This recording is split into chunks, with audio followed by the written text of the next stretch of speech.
সুপ্রিয় দর্শক, আপনাদের সবাইকে আমন্ত্রণ জানাচ্ছি এনটিভি নিয়মিত স্বাস্থ্য বিষয়ক আয়োজন স্বাস্থ্য প্রতিদিনে। আপনাদের সাথে রয়েছে আমি নুসরাত জাহান দীপা। বাংলাদেশের প্রেক্ষাপটে আমরা যদি নারীদের কথা চিন্তা করি, অধিকাংশ ক্ষেত্রে দেখা যায় তাদের হিমোগ্লোবিন কম থাকে, কিন্তু কারো কারো ক্ষেত্রে দেখা যায় যে তাদের হিমোগ্লোবিনের পরিমাণটা একটু বেশি থাকে। আজ আমরা এই বিষয়টা নিয়ে বিস্তারিত আলোচনা করার চেষ্টা করব। আমাদের আজকের আলোচ্য বিষয় হচ্ছে অতিরিক্ত হিমোগ্লোবিন হওয়ার সমস্যা। আর এই বিষয়টি নিয়ে কথা বলার জন্য আজ আমাদের সঙ্গে স্টুডিওতে উপস্থিত রয়েছেন একজন বিশেষজ্ঞ চিকিৎসক। আমরা আলোচনা শুরু করব, তবে তার আগে আমরা পরিচিত হয়ে নিচ্ছি আমাদের সেই অতিথির সঙ্গে। ডাক্তার মাহবুবা শারমিন 1983 সালের ডিসেম্বর মাসে টাঙ্গাইল জেলায় জন্মগ্রহণ করেন। তিনি 2007 সালে holy family red crescent medical college থেকে MBBS ডিগ্রি অর্জন করেন। এরপর তিনি চিকিৎসা বিজ্ঞানে উচ্চতর MD, PhD, MSS ডিগ্রি লাভ করেন। বর্তমানে তিনি বাংলাদেশ মেডিকেল বিশ্ববিদ্যালয়ে হেমাটোলজি বিভাগের কনসালটেন্ট হিসেবে কর্মরত। আপনাকে স্বাগত জানাচ্ছি আমাদের আজকের এই অনুষ্ঠানে। ধন্যবাদ আপনাকে। বাংলাদেশের অধিকাংশ ক্ষেত্রে মহিলাদের বিশেষ করে হিমোগ্লোবিনটা একটু কম থাকে, কিন্তু কারো কারো ক্ষেত্রে দেখা যায় সেটা হয়তো খুব রেয়ারলি হতে পারে যে হিমোগ্লোবিন রেঞ্জের থেকে একটু বেশি থাকে। এর কারণটা আসলে কি? বাংলাদেশের প্রেক্ষাপটে হিমোগ্লোবিন মহিলাদের কম থাকে, এর কিছু কারণ আছে, কিন্তু আমরা এখন অনেক পেশেন্ট পাই যে হিমোগ্লোবিন অতিরিক্ত মাত্রায় পাওয়া যাচ্ছে, পুরুষের ক্ষেত্রেও আবার নারীদের ক্ষেত্রেও। এর কারণগুলোর মধ্যে মেনলি আমি বলি আমাদের বোন ম্যারোর সমস্যা, যেমন স্টিম সেল ডিফেক্টের কারণে হয়, যেটাকে আমরা বলি পলিসাইথেমিয়া ভেরা। আবার কিছু সেকেন্ডারি কজ আছে, যেমন এর মধ্যে কারো যদি হাই অল্টিটিউড বা অনেকে দেখা যায় যে পাহাড়ের উপরে থাকে বা মাইন কয়লার মধ্যে কাজ করে প্রফেশনের কারণে, আবার ডিহাইড্রেশনের কারণে কিছু, তারপরে কিছু বিভিন্ন ধরনের রোগের জন্য হিমোগ্লোবিন কিন্তু বেড়ে যেতে পারে। এর মধ্যে যেমন লিভারের সমস্যা বা কিডনিতে যদি কোনো টিউমার থাকে বা লাংসের কোনো টিউমার, এইসব কারণে আমাদের হিমোগ্লোবিন কম্পারেটিভলি বেড়ে যায়। যাদের কম তাদের ক্ষেত্রে এক ধরনের সমস্যা হয়ে থাকে এবং যাদের বেশি তাদের ক্ষেত্রে আরেক ধরনের সমস্যা হয়ে থাকে। ডিফারেন্সটা আসলে কোথায়? হিমোগ্লোবিনের কাজটা কি? হিমোগ্লোবিনের কাজ হলো আমাদের বডিতে অক্সিজেন সাপ্লাই দেওয়া। এখন আমরা যদি হিমোগ্লোবিন কমে যায় বা অ্যানিমিয়া বা রক্ত স্বল্পতা হলে কি হয়, হিমোগ্লোবিন কি করে পর্যাপ্ত পরিমাণে অক্সিজেন সাপ্লাই দিতে পারে না। আর হিমোগ্লোবিন যখন বেড়ে যায় তখনও কি হয়, হিমোগ্লোবিন বেড়ে গেলেও কিন্তু ওই অক্সিজেন ডেফিসিয়েন্সি হয়। ইনকম্পারেটিভলি অক্সিজেন যখন হাইপোক্সিয়া হয়, যখন অক্সিজেন লেভেল কমে যায়, তখন বডি ওই ইরেথ্রোপয়েটিন নামে এক ধরনের হরমোন আছে, যেটাকে একটা স্টিমুলেশন দেয়। স্টিমুলেশন দিয়ে বেশি বেশি হিমোগ্লোবিন প্রোডাকশন করে। আচ্ছা, এই অক্সিজেন লেভেল কমে যাওয়ার জন্য, স্টিমুলেশনের জন্য ইরেথ্রোপয়েটিন বেড়ে যায়। ইরেথ্রোপয়েটিন ইনকম্পারেটিভলি তখন হলো এই হিমোগ্লোবিনটাকে বাড়িয়ে দেয়। এখন দুইটারই এইটা সমস্যা। কারোর যদি হিমোগ্লোবিন কমে যায় সেক্ষেত্রে কিছু কমন সাইন সিমটম থাকে, যেমন তার উইকনেস থাকে, ফ্যাটিকনেস থাকে, কিছুটা দেখা যায় তার মধ্যে একটু শীত ভাব লাগে, সারাক্ষণ ঘুম একটা ভাব থাকে। কিন্তু যাদের হিমোগ্লোবিন বেড়ে যাচ্ছে তাদের ক্ষেত্রেও কি এরকম কোনো সিমটম থাকে কিনা, এবং সেগুলো আসলে কি রকম? অ্যানিমিয়া বা রক্ত স্বল্পতা হলে কি হয়, মুখটা ফ্যাকাশে দেখা যায়, পেল দেখা যায়। আর ইন কম্পারিজন টু পলিসাইথেমিয়া বা রক্ত যখন বেড়ে যায় তখন আমাদের প্লেথোরা, মানে দেখা যায় যে ফেসটা অনেক লাল লাল দেখা যাচ্ছে। আর আরও যদি বেশি বেড়ে যায় তখন লাল থেকে কালো কালো ভাব চলে আসে। এর সাথে ফ্যাটিক, কাজে দুর্বলতা, কাজে মনোযোগ পাওয়া যায় না, সবসময় দেখা যায় একটা মাথা ভার ভার থাকে, মাথা ব্যথা করে, মাথা ঘুরায়, অনেক সময় অনেকের দেখা যায় যে প্লুরাইটাস, মানে শরীরে চুলকানি হয়। যেটা গরম পানি বা গোসল করার পরে গরমটা মানে চুলকানিটা বেড়ে যায়। পেপটিক আলসার ডিজিজ, দেখা যায় গ্যাস্ট্রিকের সমস্যাও বেড়ে যাচ্ছে। তারপরে শরীরে গিটে গিটে ব্যথা, জয়েন্ট পেন নিয়ে আসে আমাদের কাছে, বিভিন্ন ধরনের উপসর্গ নিয়ে আমাদের কাছে আসে। পলিসাইথেমিয়া, এটার কি কোনো টাইপ রয়েছে? একটা হলো কনজেনিটাল ডিফেক্টের কারণে হতে পারে, বোন ম্যারো স্টিম সেল ডিফেক্টের জন্য হয়, যেটাকে বলি পলিসাইথেমিয়া রুব্রা ভেরা।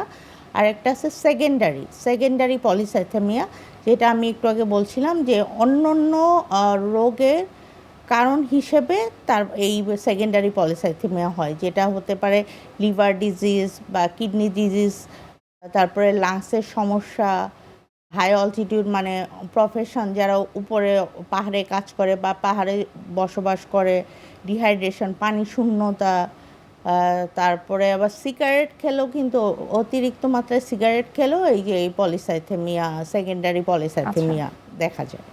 ইদানিং আমরা দেখতে পাচ্ছি যে তরুণ প্রজন্ম যারা রয়েছে তাদের মধ্যে কিন্তু এই পলিসাইথেমিয়া হওয়ার সম্ভাবনাটা অনেক বেশি হচ্ছে।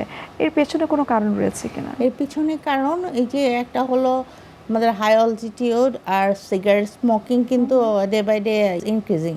সিগারেটের সাথে আবার অ্যালকোহলের কারণেও এই সেকেন্ডারি পলিসাইথেমিয়া দেখা যাচ্ছে। পলিসাইথেমিয়া যাদের হচ্ছে প্রাথমিকভাবে আসলে যে লক্ষণগুলো নিয়ে রোগী আপনাদের কাছে আসেন তখন তো আপনারা ডিটেক্ট করে থাকে যে পলিসাইথেমিয়ার পেশেন্ট, কি ধরনের টেস্ট আপনারা তখন আসলে করতে দেন সিবিসি ছাড়া? পেশেন্টের হিস্ট্রি শুনেই আমরা ধারণা করে ফেলি যে এটা প্রাইমারি পলিসাইথেমিয়া আর সেকেন্ডারি পলিসাইথেমিয়া। কারণ পেশেন্টের এই নর্মাল সিমটমসের সাথে যখন দেখি যে পেশেন্টের অন্যান্য কোনো ডিজিজ আছে তখন আমরা ধারণা করি যে এটা সেকেন্ডারি পলিসাইথেমিয়া হতে পারে। আর সিবিসি বাদে আমাদের কিছু ইনভেস্টিগেশন আছে যার মধ্যে বোন ম্যারোটা আমরা করতে দেই, বোন ম্যারো অ্যাসপিরেশন, টিফাইন বায়োপসি, আর কিছু বায়োকেমিক্যাল প্যারামিটার আছে যেমন ইউরিক অ্যাসিড বেড়ে যায়, তারপরে সেরাম ইরাইথ্রোপয়েটিন লেভেলটা দেখি। হ্যাঁ, পলিসাইথেমিয়া প্রাইমারি আর সেকেন্ডারি যেটাই হোক আমাদের ইরাইথ্রোপয়েটিন লেভেলটা খুবই ইম্পর্ট্যান্ট ডায়াগনোসিস করার জন্য, এটা প্রাইমারি আর সেকেন্ডারি। হিমোগ্লোবিন রেঞ্জ মহিলাদের ক্ষেত্রে 11-12 থাকে, সেটা স্বাভাবিক, এবং যখন 14-15 থাকে সেটাকে আমরা বললে থাকি যে এটা আস্তে আস্তে বেড়ে যাচ্ছে। কতটুকু রেঞ্জ ক্রস করলে আমরা মনে করব যে সেটা আসলে ডেঞ্জার জোনে চলে যাচ্ছে? আমাদের দেশে perspective in case of male আমরা ধরি অ্যাভাব 15 গ্রাম পার ডিএল, আর ফিমেল বা মহিলাদের ক্ষেত্রে অ্যাভাব 14, আর ইউরোপ যারা তাদের হলো 16 আর 16.5 গ্রাম পার ডি। পলিসাইথেমিয়া যদি কারো থেকে থাকে এটা আসলে ইন ফিউচারে কোন ধরনের ডিজিজকে আসলে ইন্ডিকেট করে থাকে বা কোন ধরনের রোগ হবার ঝুঁকিতে তিনি রয়েছেন বলে মনে হয়?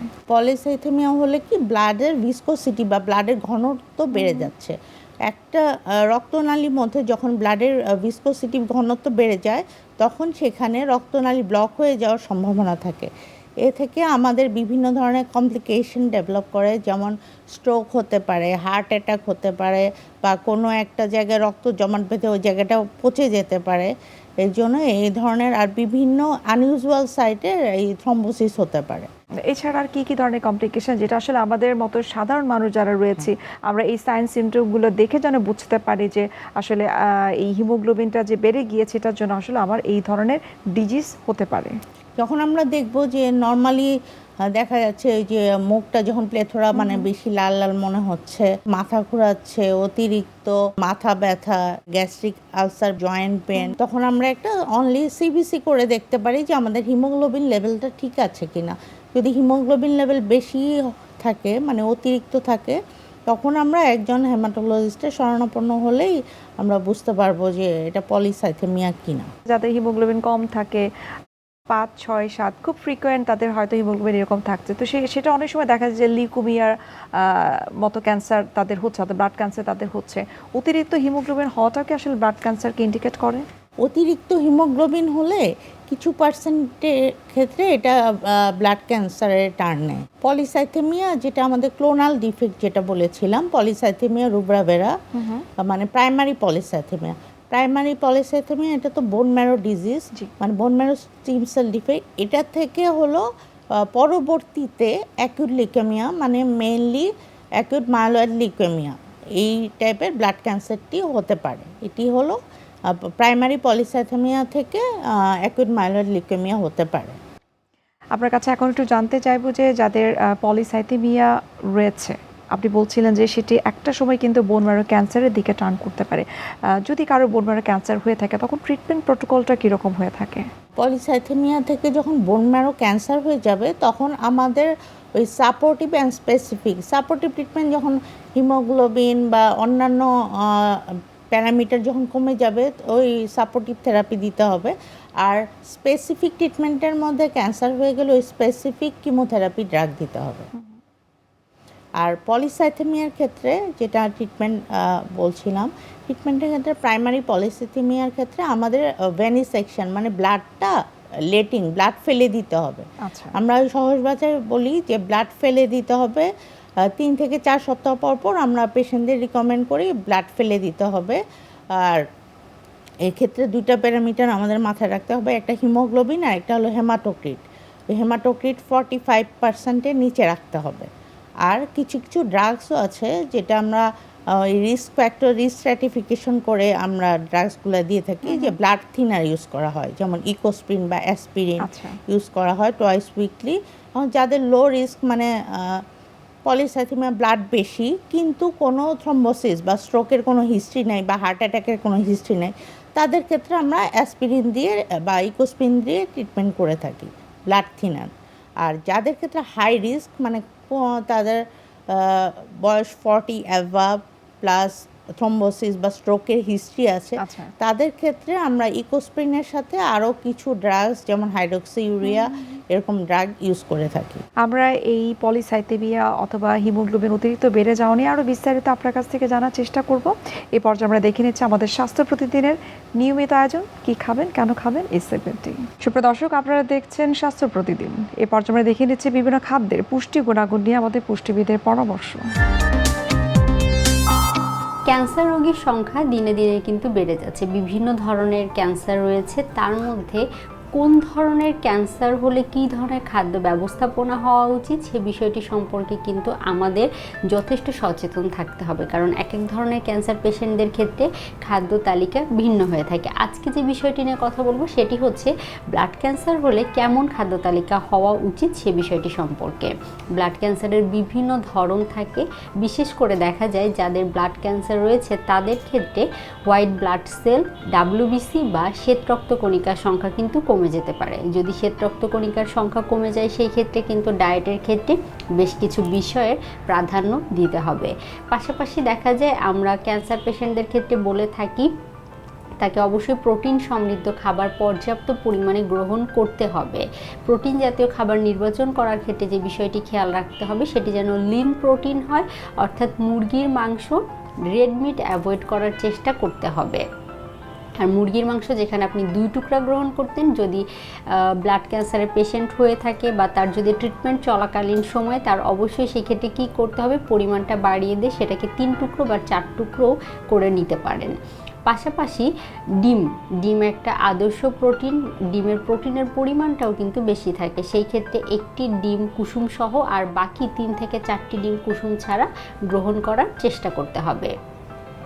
আর আমরা সাধারণত বলে থাকি যে সকল পেশেন্টের WBCর পরিমাণ কমে যাচ্ছে তাদের কিন্তু রোগ প্রতিরোধ ক্ষমতা কমে যায়, সহজেই শরীর বিভিন্ন ধরনের জীবাণু দ্বারা আক্রমণ হতে পারে। তাই অবশ্যই কাঁচা ফলমূল শাকসবজি গ্রহণ করার বিষয়ে তাদের সতর্কতা অবলম্বন করতে হবে। যদি WBCর পরিমাণ না কমে ফিক্স থাকে বা খুব একটা বেশি কমেনি, অল্প কিছুটা কমেছে, সেই ক্ষেত্রে কিন্তু আপনি চাইলে কাঁচা ফলমূল বা সালাদ এগুলো গ্রহণ করতে পারেন। কিন্তু যদি অনেক বেশি পরিমাণে কমে যায় তাহলে খাবারের বিষয়ে বেশ কিছু সতর্কতা অবলম্বন করতে হবে। যেমন একেবারেই কাঁচা কোনো ফলমূল, সবজি বা সালাদ গ্রহণ করা যাবে না, রান্না করে সব খাবার গ্রহণ করতে হবে। বাসি খাবার, এমনকি সকালে রান্না করে পরের দিন সকালে আমরা অনেক খাবার গরম করে গ্রহণ করি, এই বিষয়গুলোও করা যাবে না। খাবার রান্না করে যত দ্রুত সম্ভব সেটা গ্রহণ করে ফেলতে হবে। সকালে রান্না করলেন সেটা চাইলে সর্বোচ্চ দুপুরে গ্রহণ করতে পারেন, কিন্তু রাতেও গ্রহণ করা থেকে বিরত থাকতে হবে। পরিষ্কার থালা বাসন ব্যবহার করতে হবে। আমরা বেশিরভাগ ক্ষেত্রে চামচ ধুয়ে রাখি, সেই ধুয়ে নেওয়া চামচ দিয়ে খাবার গ্রহণ করে ফেলি, কিন্তু যদি WBCর পরিমাণ কোনো পেশেন্টের কমে যায় সেই ক্ষেত্রে সে খাবার গ্রহণ করবে যতবার ততবার তার প্লেট, চামচ, থালা বাসন ধুয়ে নিতে হবে। হাত কিছু সময় পর পর ধুয়ে নিতে হবে। খাবার যখন তৈরি করবেন খাবারটি ভালো করে রান্না হয়েছে নাকি সেই বিষয়টি মাথায় রাখতে হবে, কারণ অর্ধেক রান্না হওয়া বা আধা সিদ্ধ মাছ, মাংস, সবজি ক্ষেত্রে কিন্তু জীবাণু পুরোপুরিভাবে নষ্ট হয়ে যায় না। তাই অবশ্যই সেই বিষয়টি খেয়াল রাখতে হবে যে সবজি, শাক, মাছ, মাংস এগুলো পুরোপুরি সেদ্ধ হয়েছে নাকি। যদি WBCর পরিমাণ ফিক্সড যে পয়েন্টটি আছে সেই পয়েন্টের কাছাকাছি থাকে সেই ক্ষেত্রে কিন্তু আপনারা মোটা খোসাযুক্ত যে ফলমূলগুলো আছে, যেমন ডাব, এই ক্ষেত্রে আমরা আসলে সেফ বলে থাকি, কারণ ডাবের বাইরের আবরণটা অনেক পুরু থাকে, সেই ক্ষেত্রে ডাব বা ডাবের পানি আপনি চাইলে গ্রহণ করতে পারেন। এই টিপসগুলো মেনে চলার পাশাপাশি রিপোর্ট সহ অবশ্যই একজন বিশেষজ্ঞ পুষ্টিবিদের শরণাপন্ন হবেন। আপনার পুরো রিপোর্টগুলো পর্যালোচনা করে তিনি আপনাকে সঠিক এবং সুনির্দিষ্ট খাদ্য তালিকা তৈরি করে দিবেন। আপনার কাছে একটু জানতে চাইবো যে যাদের হিমোগ্লোবিন বেড়ে যাচ্ছে, যেটাকে আমরা পলিসাইথেমিয়া বলছি, এটার সাথে কি আসলে অন্যান্য কোনো রোগের কোনো সম্পর্ক রয়েছে কিনা? যাদের হিমোগ্লোবিন বেড়ে যাচ্ছে তাদের এই যে স্ট্রোক, তারপরে হলো বিভিন্ন জায়গায় থ্রম্বোসিস হওয়ার, হার্ট অ্যাটাক হওয়ার ঝুঁকি বেড়ে যাচ্ছে। এই কারণে আমাদের ইয়াং জেনারেশন যারা সিগারেট বা অ্যালকোহল বা হাই অল্টিটিউড বা পানি শূন্যতা, সেকেন্ডারি যাদের পলিসাইথেমিয়া হয়, তাদের যখনই এই যে এইসব উপসর্গ দেখা যাবে তখনই আমাদের হেপাটোলজিস্টের শরণাপন্ন হতে হবে। তাদের ক্ষেত্রে আমরা ব্লাড থিনারের সাথে যাদের এই থ্রম্বোসিস বা ঝুঁকি বেশি, তাদের ক্ষেত্রে আমরা ওই যে অ্যান্টিকোয়াগুলেন্টও ইউজ করে থাকি।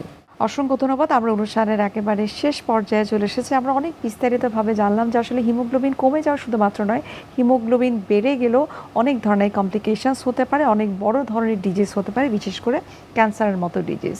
আমরা অনুষ্ঠানের শেষ পর্যায়ে ধন্যবাদ আবারও আপনাকে এবং শুভকামনা রইল এনটিভির পক্ষ থেকে। ধন্যবাদ। সুপ্রিয় দর্শক, এতক্ষণ আপনারা দেখছিলেন এনটিভি নিয়মিত স্বাস্থ্য বিষয়ক আয়োজন স্বাস্থ্য প্রতিদিন। এই পর্যায়ে আমরা দেখে নিচ্ছি আমাদের আগামী পর্বে কি থাকছে। শীতের সময় দাঁতে শিরশির একটা অনুভূতি বেড়ে যায়। আমরা যখন ঠান্ডা পানি খাচ্ছি বা ঠান্ডা বাতাস আমরা নিঃশ্বাসের সঙ্গে নিচ্ছি, তখন দেখা যায় আমাদের দাঁতের একটা শিরশির অনুভূতি হয়। তো দাঁতের শিরশির অনুভূতির জন্য প্রথমত দায়ী হচ্ছে আমাদের দাঁতের যে প্রোটেক্টিং লেয়ার বা এনামেল থাকে, সেই এনামেলটা কোনো কারণে যদি পাতলা হয়ে যায় বা কোনো কারণে ব্রেকেজ হয় বা কোনো কারণে ক্যারিজ হয়, তখন আমাদের দাঁতে শিরশির অনুভূতি তৈরি হয়। বিশ্বের যে কোনো প্রান্ত থেকে যে কোনো সময় এনটিভি জনপ্রিয় অনুষ্ঠান স্বাস্থ্য প্রতিদিন দেখতে আপনারা ভিজিট করতে পারেন আমাদের পূর্ণাঙ্গ পোর্টাল www.ntvbd.com এ। এছাড়াও এনটিভির জনপ্রিয় বিভিন্ন ধরনের অনুষ্ঠান এবং সেই সাথে নিউজ আপডেট পেতে আপনারা ভিজিট করতে পারেন আমাদের ইউটিউব চ্যানেল এবং ভেরিফাইড ফেসবুক পেজে। দর্শক, আজ এখানে শেষ করছি। দেখা হবে আবার আপনাদের সঙ্গে। সে পর্যন্ত আপনারা সবাই ভালো থাকুন, সুস্থ থাকুন এবং সব সময় এনটিভির সঙ্গেই থাকুন।